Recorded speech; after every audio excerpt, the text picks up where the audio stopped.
sudah tinggalkan dunia hitam dan saya ingin masuk ke dunia putih gitu ya.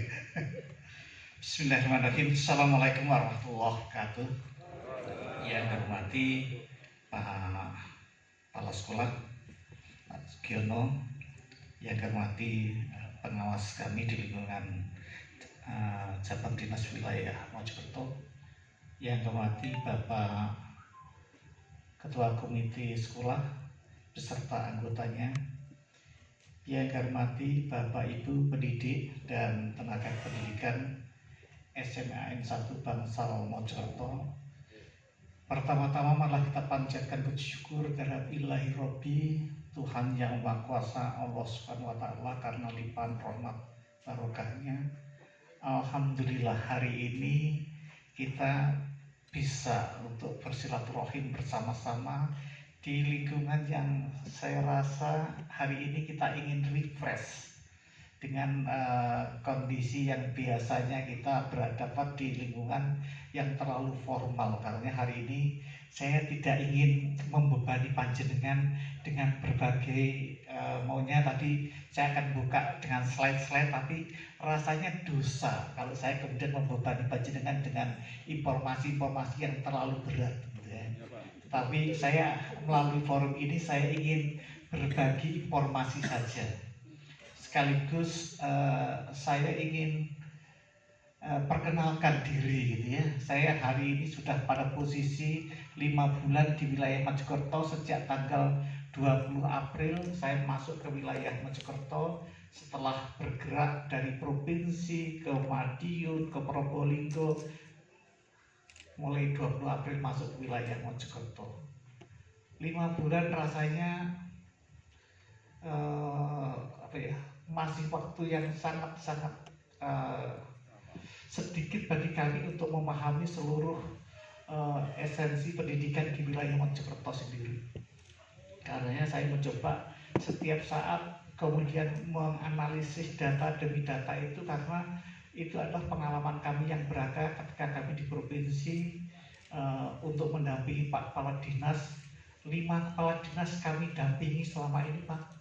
Mulai zamannya Pak Atlan, kemudian Pak Sarjono, Pak Wanto, Pak Harun, Pak Rasio, kemudian terakhir Pak Saiful itu.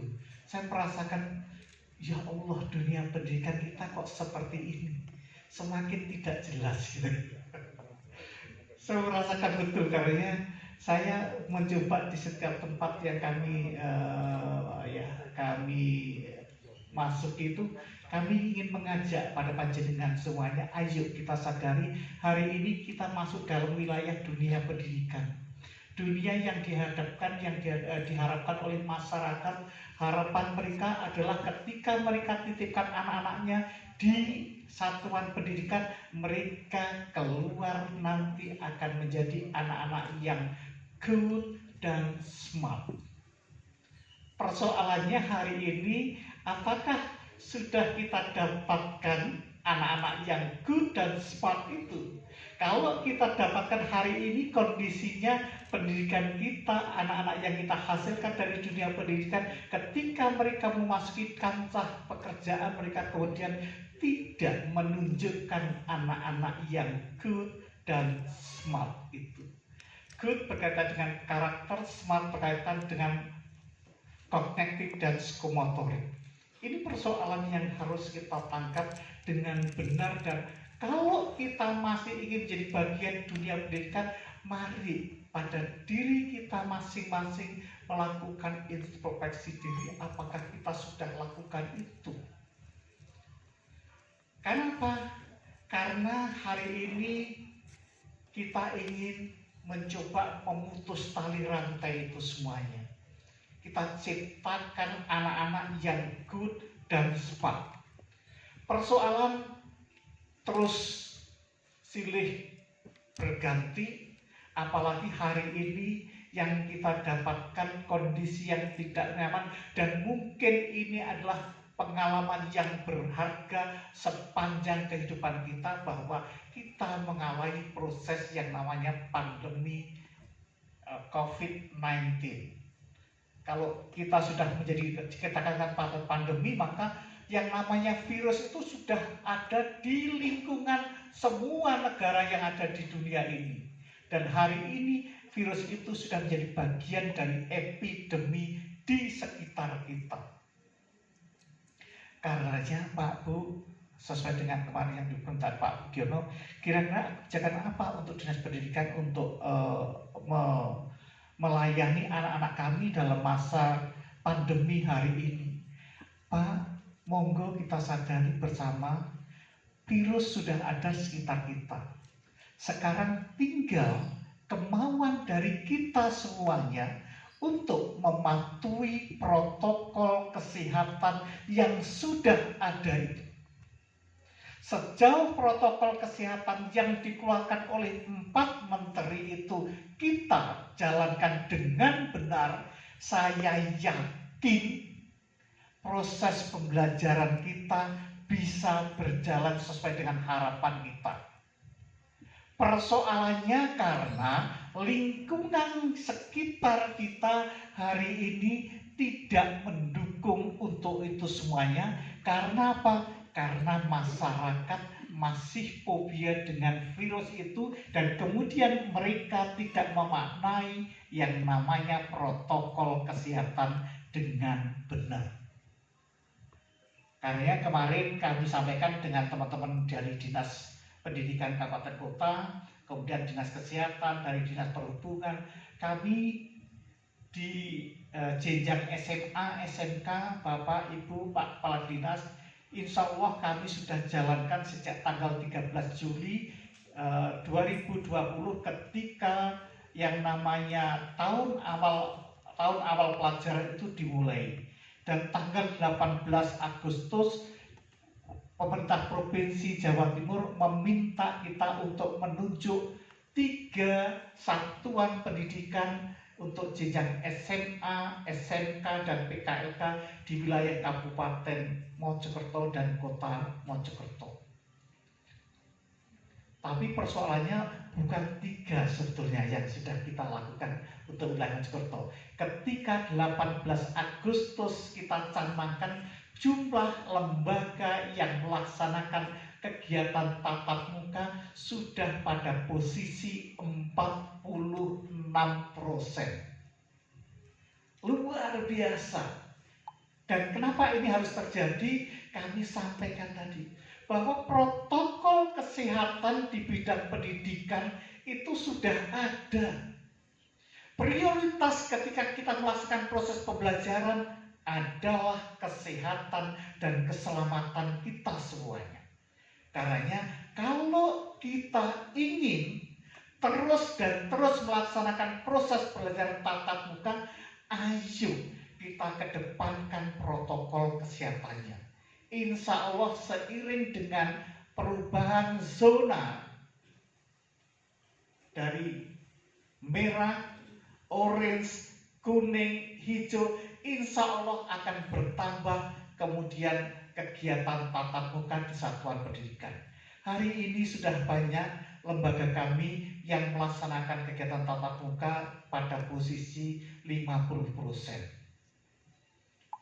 Tetapi kami selalu ingatkan, kami selalu monitor, Pak, hati-hati. Sekali, hati-hati.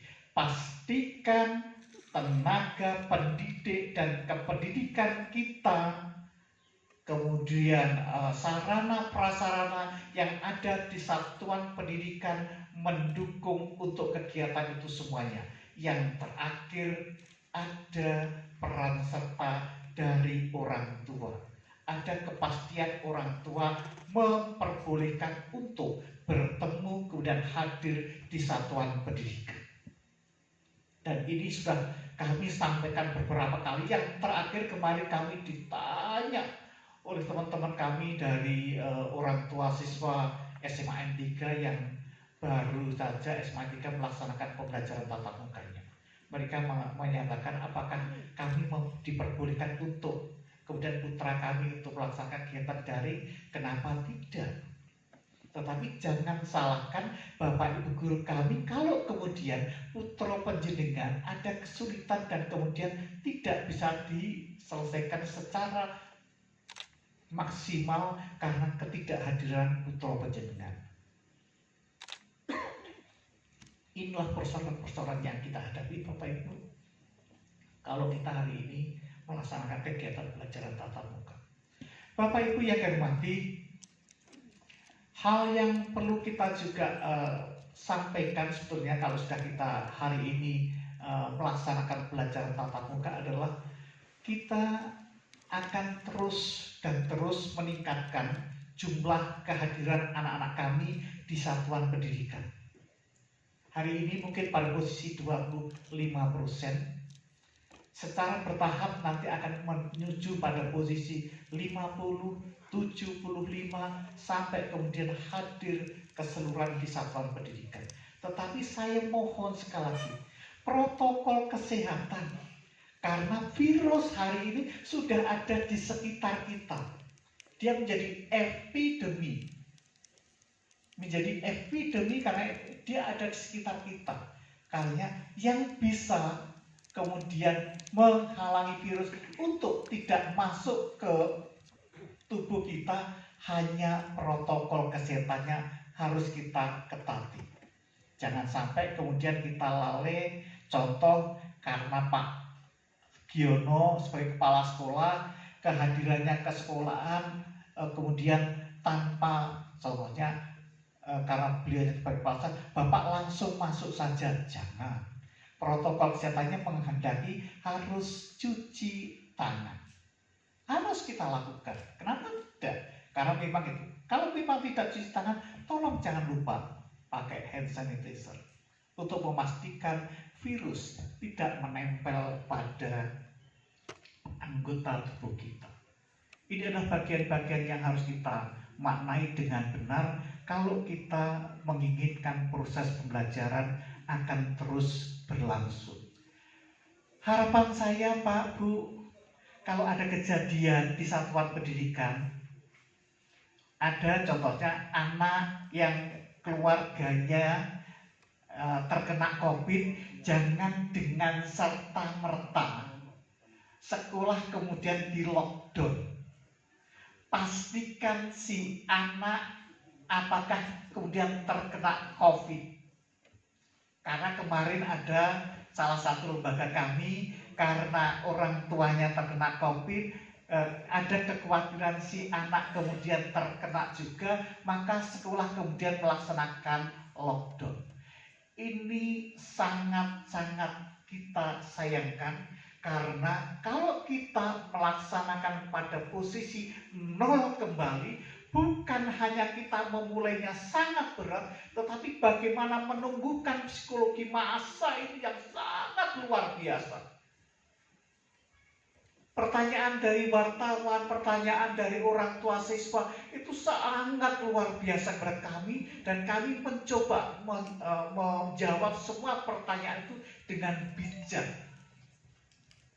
Contoh kasus yang kemarin ketika kita lakukan rapid untuk seluruh pendidik di wilayah Mojokerto yang kemudian terinformasikan ada 24 yang seolah terindikasi reaktif. Pertanyaannya luar biasa dari teman-teman media, dari teman-teman LSM. Apa yang akan dilakukan oleh cabang dinas berkaitan dengan informasi ada 24 yang reaktif? Kami coba jawab dengan bijak dan alhamdulillah kemudian tidak terinformasi meledak di surat kabar. Ini adalah bagian-bagian yang harus kita komunikasikan dengan bijak ketika ada persoalan-persoalan di satuan pendidikan. Karenanya kalau nanti ada informasi-informasi, ada satu orang tua atau satu anak yang seolah reaktif, ayo kita sepakati bersama si anak untuk lakukan isolasi mandiri. Pastikan secara bertahap kemudian kita ikuti perkembangannya, si anak bisa melaksanakan pembelajaran melalui daring, tidak harus datang ke satuan pendidikan, tetapi ada kemungkinan si anak ketika sudah dirapid atau di swab yang menyatakan si anak tidak terpapar, maka kita yakinkan mereka bisa masuk kembali ke sekolah. Ini mohon dimaknai dengan benar, karena terus terang Pak Bu, saya setiap saat terus berdoa dalam setiap tarikan napas kami. Saya selalu berdoa semoga tidak terjadi kasus-kasus yang ada di wilayah Mojokerto. Karena apa? Saya adalah mungkin cabang dinas yang mengambil pertama kali untuk mengambil sikap kegiatan tatap muka. Saya hadir bersama-sama dengan teman-teman kepala sekolah di kota. Kami menghadap Pak Kepala Dinas di provinsi, kemudian kami ikuti ke Pacet ketika beliaunya ada di Kiai Asep, dan kemudian kami beranikan diri setelah dapatkan rekomendasi beliaunya. Inilah tantangan kami untuk menyikapi persoalan teriakan orang tua masyarakat, teriakan dari anak-anak kami yang seolah-olah hari ini mereka tidak dapatkan pembelajaran yang maksimal. Dan inilah yang kita coba lakukan meski dengan skala terbatas. Karenanya saya mohon dukungan panjenengan semuanya. Ayo kita memberikan contoh suri toladan berkaitan dengan proses pembelajaran tatap muka ini dengan mengedepankan protokol kesehatan apa yang harusnya kita lakukan supaya tidak ada anak-anak kami yang kemudian terpapar karena COVID.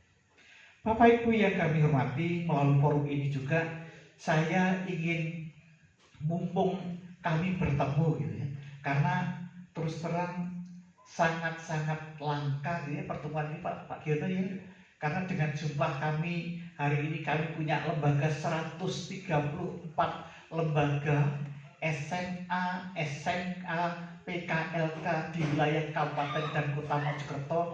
Terus terang saya kadang-kadang berpikir kira-kira kapan ya saya ingin bisa bertemu dengan Bapak Ibu semuanya. Karena apa? Saya menangkap kesan terus terang Bapak Ibu hari ini dengan kondisi lembaga kami yang hari ini sebanyak 134, 121 di antara SMA, SMK, negeri swasta.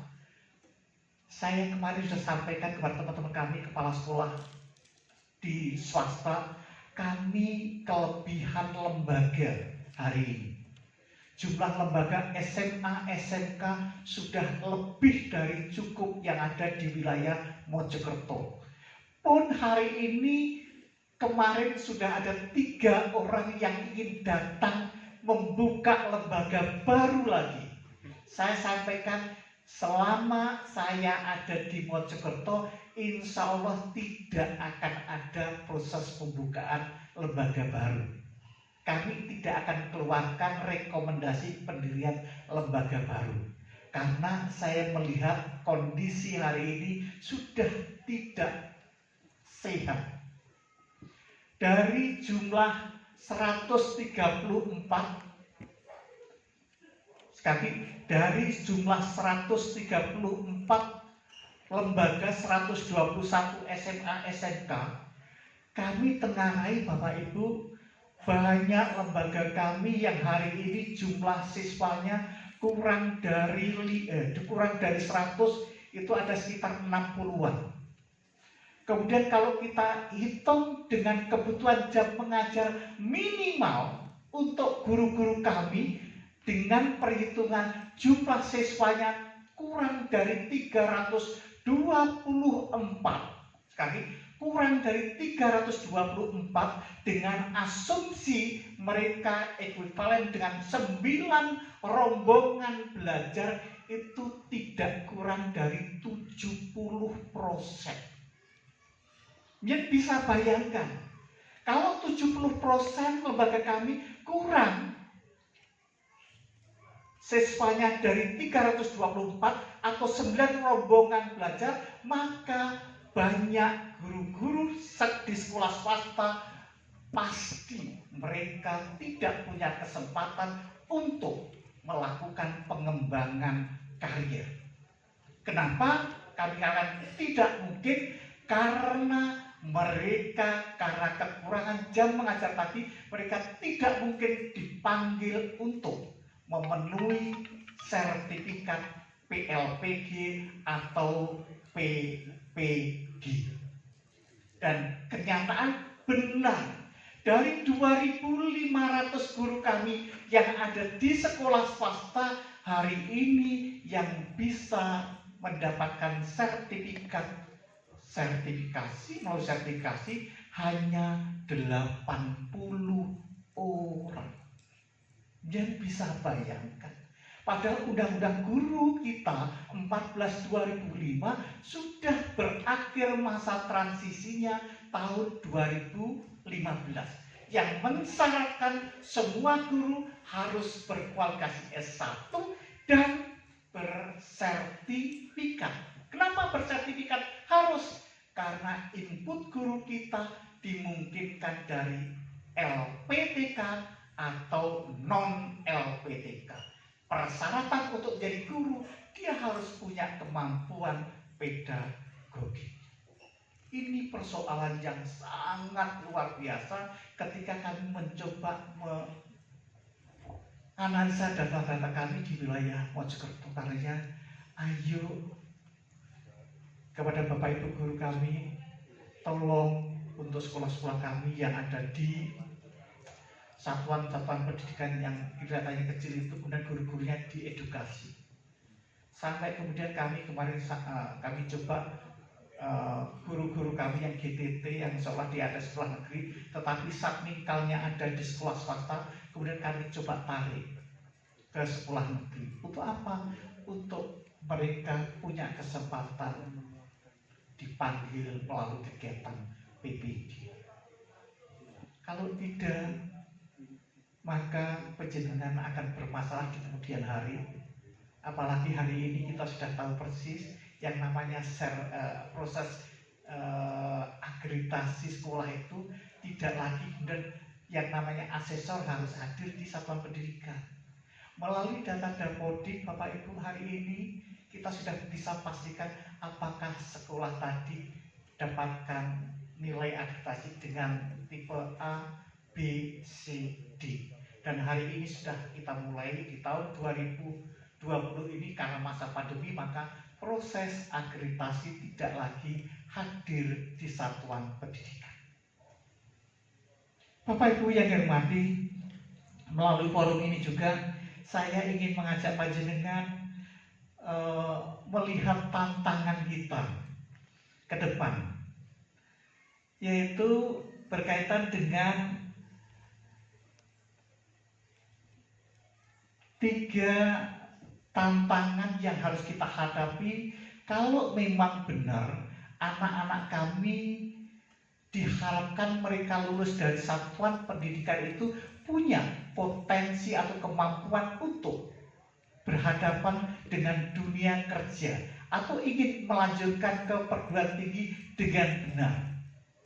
3 tantangan hari ini, apalagi hari ini kita sudah mengalami dengan masa pandemi, adalah pertama, ayo pada diri kita menumbuhkan karakter anak kami dengan benar. Caranya bagaimana? Caranya kita sebagai pendidik, sebagai orang yang dewasa, sebagai orang yang dituakan oleh mereka menjadi contoh suri teladan bagi anak-anak kami. Kami merasakan betul ketika kami melihat teriakan mereka melalui media sosial atau melalui media surat kabar yang mereka seolah-olah tidak dapatkan proses pembelajaran yang secara maksimal karena kondisi COVID ini. Kalau karakter mereka, anak-anak kami tumbuh dengan benar, maka anak-anak kami tidak mungkin hari ini berteriak, "Pak, tolong dibuka sekolahnya, kami ingin masuk kembali kembali. Karena apa?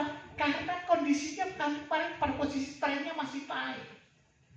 Kami beranikan diri karena kami melihat kondisi wilayah kami di Mojokerto dengan topografi yang seperti ini rasanya memang sangat berat. Biaya pendidikan menjadi sangat berat bagi orang tua peserta didik. Karena kami beranikan diri kemarin untuk dibukanya proses pelajaran tatap muka, kami menghadap Pak Kepala Dinas, kami menghadap di daerah Pacet. Itu adalah bagian-bagian kami untuk menyikapi jangan sampai kemudian kita akan hasilkan anak-anak yang stunting di dunia pendidikan ini. Kalau di dunia kesehatan stunting seolah anak-anak kerdil karena kekurangan gizi, saya khawatir karena kondisi COVID ini anak-anak kami stunting karena ilmu pengetahuannya menjadi tidak maksimal atau karakter mereka kemudian tidak tumbuh dengan benar karena tidak dapatkan contoh suri teladan. Dan saya yakin melalui Bapak Ibu guru hari ini mereka berharap banyak pada panjenengan untuk dapatkan aura-aura yang positif dari panjenengan semuanya. Karakter apa? Karakter moral dan karakter kinerja. Kalau anak-anak kami melihat panjenengan begitu ibadahnya luar biasa, kejujurannya luar biasa, itu adalah bagian dari karaktermu. Tetapi ketika panjenengan bisa menyemangati anak kami kemudian untuk belajar dan giat mandiri, itu adalah bagian dari karakter kinerja. Kalau itu bisa tumbuh dengan benar, insya Allah anak kami pandemi bukan menjadi halangan untuk mereka dapatkan. Kami dapatkan contoh yang terbaik kemarin pada anak kami, Bapak. Anak kami hari ini yang nomor 3 itu masih di SMA 2 Surabaya. Jadi ketika kemarin setelah ada proses pembukaan tatap muka kemudian Surabaya ditunda, si anak kami ngomong, ngapain harus ada kegiatan tatap muka, Pak? Gini aja dukung kok. Persoalannya si anak sudah tumbuh, Bapak Ibu, untuk kemudian belajar mandiri, semangat, tidak pantang menyerah. Hari ini anak kami ajak tadi ke sini untuk memastikan, ini loh yang kita hadapi hari ini. Di wilayah Mojokerto hari ini persoalannya luar biasa. Kenapa? Karena topografinya yang seperti ini tidak memungkinkan kemudian proses pembelajaran dengan internet itu bisa berlangsung dengan nyaman, bisa berlangsung dengan jelas, karena sewaktu-waktu bisa terputus sinyalnya. Karena kenapa kemudian ada kegiatan proses pembelajaran tatap muka? Karena harapan kami ketika ada persoalan-persoalan itu si anak kemudian bisa bertanya dengan Bapak Ibu semuanya. Dan harapan kami Bapak Ibu mampu memberikan layanan yang terbaik.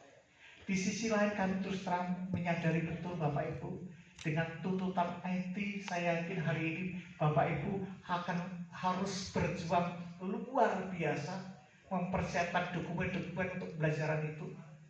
Dan saya yakin kalau kemudian itu benar Pak Bu, harapan saya dokumen-dokumen itu ayo kita review dan review. Harapan kami apa? Dengan proses pembelajaran daring itu kita akan dapatkan yang namanya pembelajaran best practice yang terbaik untuk proses pembelajaran yang dalam masa daring ini. Kalau itu bisa terjadi seperti kondisi normal kemarin, maka insya Allah semuanya akan berlangsung. Kemarin juga kami sampaikan dari Pak Giono. Jadi kemarin ketika penandatangan dokumen KTSP di hadapan teman-teman kepala sekolah dan Bu RT, kami sudah sampaikan KTSP yang saya tanda tangani kemarin di sekolahan. Saya sudah sampaikan, saya sudah baca sepintas itu, dokumen itu adalah dokumen dalam kondisi normal. Karena saya mohon jangan dianggap dokumen yang sudah kami tanda tangani dokumen final dan sakral.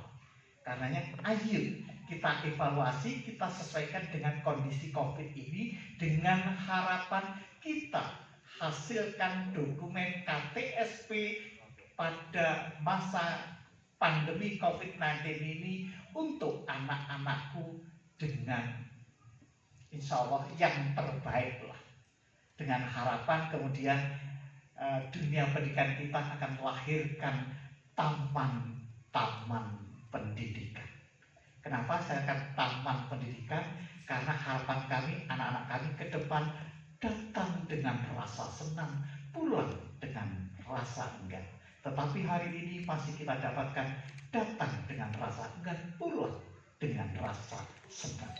Ini tidak kita inginkan untuk dunia pendidikan kita di wilayah Mojokerto. Tantangan yang kedua, Bapak, saya ingin sampaikan. Hari ini dengan kondisi COVID, dan kalau benar tantangan ini adalah tantangan abad 21 dan insya Allah sampai abad kapanpun, yaitu kita akan tumbuhkan atau kita siapkan anak-anak yang berkompeten. Anak-anak yang berkompeten berkaitan dengan anak-anak yang tumbuh kekritisannya, anak yang kritikal, anak-anak yang kreatif, anak-anak yang komunikatif, sekaligus anak-anak yang mampu berkolaborasi. Saya dapatkan contoh terbaik ini kemarin ketika saya melihat langsung pertumbuhan anak kami yang nomor 2.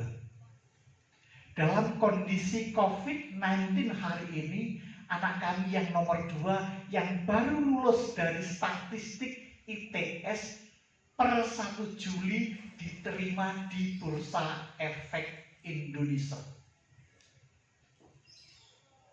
Apa yang kami lihat dari si anak adalah bagaimana si anak ketika mereka wawancara melalui IT,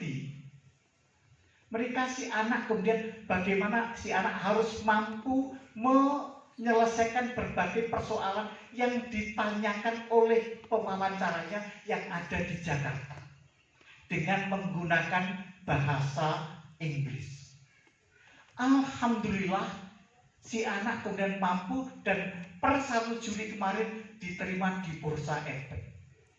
5 hari kemudian ketika kami perjalanan menuju Mojokerto di pagi hari, saya ditangisi anak yang ada di Jakarta. Si anak menangis dengan suara yang saya menyayat hati saya. Si anak mengatakan, "Bapak, apa yang harus saya perbuat hari ini?" Saya katakan waktu, "Mbak, apa kamu nggak kerasan di Jakarta? Kalau memang kamu nggak kerasan, nggak apa-apa. Bapak harus kena penalti, nggak apa-apa." Yang terjadi 5 hari tadi setelah diterima di Bursa Efek, ternyata si anak diterima di Telkom Indonesia. Apa yang kemudian disampaikan anak ketika hari ini diterima di Telkom? Si anak kemudian melakukan negosiasi dengan PT Telkom, meminta untuk ditunda untuk masuk menjadi karyawan Telkom bulan Januari 2021. Dari apa yang saya katakan tadi, maka kompetensi, kekritisan, kemampuan berkolaborasi, bagaimana berkomunikasi, bagaimana kemudian kreativitas anak hari ini dipersyaratkan bagi anak-anak kami ketika mereka harus masuk ke dunia kerja. Karenanya, ayo kita menjadi bagian dari dunia pendidikan dari Bapak Ibu guru yang bisa menumbuhkan kompetensi anak-anak kami. 4K, kritis, kreatif, kolaboratif, dan komunikatif. 4 kompetensi ini harus tumbuh pada diri anak-anak kami, dan karenanya ayo kita jadi bagian dari itu dengan memberikan aura yang positif. Tantangan ketiga yang perlu kami sampaikan adalah literasi. Literasi berkaitan dengan baca, literasi berkaitan dengan IT, literasi berkaitan dengan keuangan, literasi berkaitan dengan bahasa, dan literasi dengan budaya. 5 literasi ini saya mohon, sekali lagi saya mohon dimaknai dengan benar, yaitu literasi tidak hanya baca, tulis hitung, tetapi literasi harus kita maknai sebagai keterbukaan wawasan anak-anak kita untuk memahami baca, IT, keuangan, budaya, dan bahasa. Baca, saya yakin hari ini bukan sesuatu yang sulit, tetapi itu baru minat baca Bapak Ibu yang kami tangkap hari ini.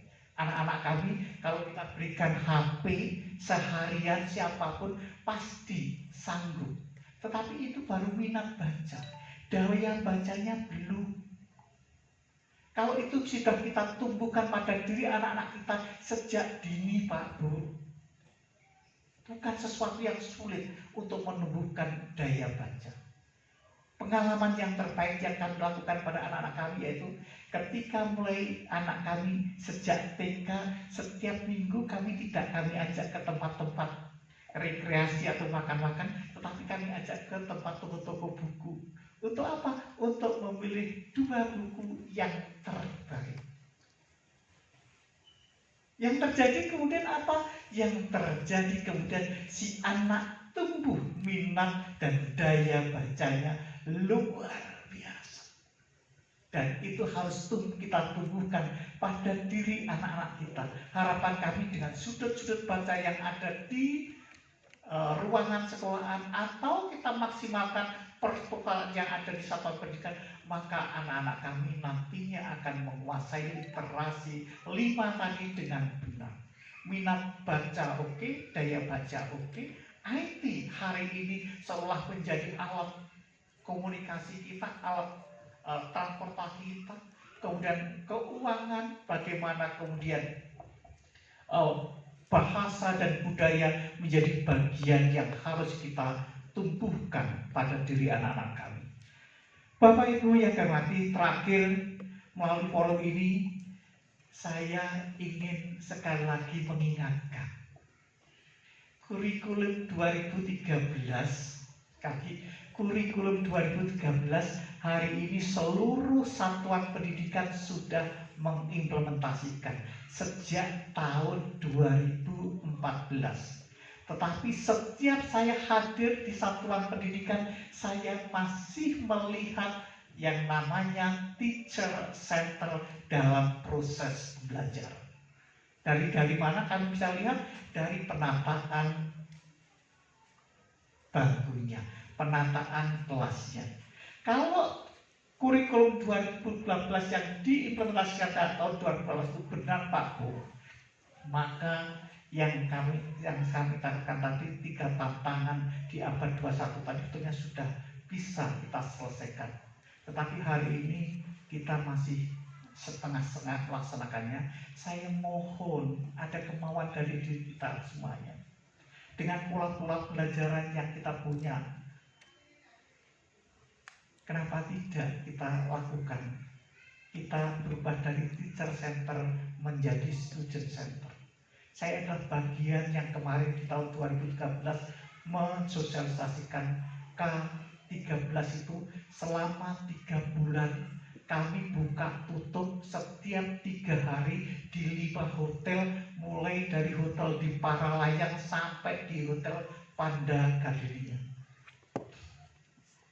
3 bulan, selama 3 bulan buka tutup 3 hari sekali, dan kami dapatkan kemudian hari ini belum maksimal. Ayo kita menjadi bagian dari pendidikan itu dengan mau beranjak dari kondisi rasa nyaman yang kita duduki hari ini. Saya yakin Pak Bu, dari pengalaman saya adalah orang yang merasakan betul keindahan dari dunia pendidikan itu. Karena kalau kemudian kami tidak membagi informasi pada pendidikan, saya merasa dosa. Saya orang yang dilahirkan dari Gunung Wilis, di bawah Gunung Liwis di Desa Kesucian, Kecamatan Pul, Kabupaten 6 bersaudara, karena ketiadaan harta benda, kemudian kami dapatkan dunia pendidikan yang indah. Hari ini 6 bersaudara tadi sudah menjadi 2 doktor, 3 master, 1 sarjana, ada di ITS, ada di Undip, ada di UNER, saya ada di sini, 1 lagi dokter gigi di Jakarta Selatan, 1 lagi kemarin pencetak kertas suara, Pilrek, DPD, Pilpres. Hanya melalui pendidikan. Karena ayo kita jadi bagian yang dengan tulus ikhlas menyebar keindahan itu kepada anak-anak kita melalui dunia pendidikan.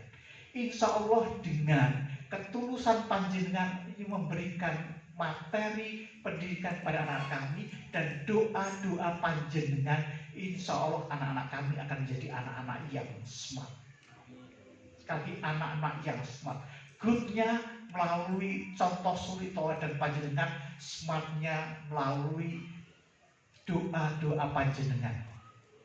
Karena ilmu yang panjenengan sampaikan dengan tulus ikhlas dan disertai dengan doa kepada Yang Maha Kuasa.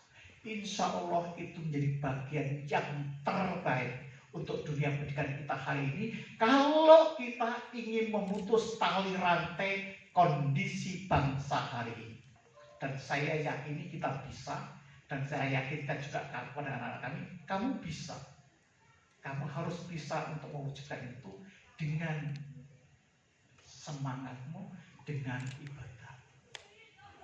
Kira-kira itu Bapak Ibu yang bisa kami aturkan. Untuk materinya kami titipkan aja nanti ke Pak Yus gitu ya. Jadi kami punya materi hari ini sudah kami siapkan sebetulnya, dan saya biasa membuat sendiri Bapak Ibu. Jadi setiap materi itu kami buat sendiri karena kebiasaan kami mencoba menganalisis data itu jadi bagian dari pengambilan kebijakan kami dimanapun kami berada. Dan alhamdulillah selama 5 periode kami mendampingi Bapak Kepala Dinas, mulai zamannya Pak Atlan, di akhir tugas Pak Atlan, kemudian terakhir Pak Saiful Rahman kemarin. Kira-kira itu yang bisa kami aturkan. Selanjutnya sesuai dengan permintaan dari Pak Giono dan panitia, kami diminta untuk membuka kerannya. Seizin panjenengan, saya juga mohon kepada panjenengan semuanya, ayo kegiatan ini kita buka secara bersama-sama dengan harapan kegiatan ini bermakna untuk kita semuanya, untuk dunia pendidikan, khususon di SMAN 1 Bangsal Mojokerto. Mari kita buka bersama-sama dengan bacaan basmalah. Bismillahirrahmanirrahim. Semoga kehadiran kita di sini bermakna untuk dunia pendidikan kita di Mojokerto, khususan di SMAN 1 Bangsal Mojokerto. Kurang lebihnya kami mohon maaf. Billahi taufiq wal hidayah. Wassalamualaikum warahmatullahi wabarakatuh.